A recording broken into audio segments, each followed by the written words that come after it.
been there for a long time, cyst removed from in front of her ear, so you can see that she's had a history of the lymph being a little bit overloaded. Her diet was very poor. Most of the veg was tinned, so she wasn't nourished by her diet as much as she might have been.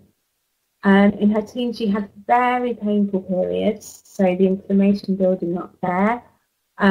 There was emotional trauma in her teens, and she was on the contraceptive pill for 9 years, which would reduce her omega-3, her anti-inflammatory omega-3 oils and zinc.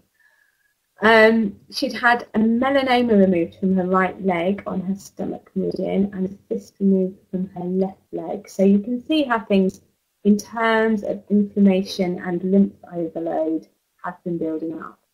She had a really good pregnancy in her 20s, but the birth was difficult and very dry, and she had postnatal depression. So she's sounding really quite depleted by this stage. And a miscarriage, then another good pregnancy, but very anxious, and postnatal depression again, and mastitis. So again, more depletion, more inflammation.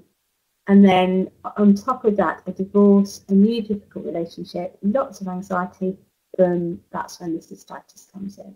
And as a backdrop, you can see that there are issues in the family background that can, you know, she's come through, she's been born with the patterns of knowing how to build up inflammation, and with bronchitis and asthma and stomach issues, migraines, breast cancer, there's some really deep levels of stagnation and inflammation going on there. So it's really clear how things have built up here. Her diet was actually pretty good. We've already mentioned that she avoided wheat and milk. She'd been vegetarian until 5 years ago. She found it didn't suit her, possibly because she wasn't getting the converted broken down omega-3s.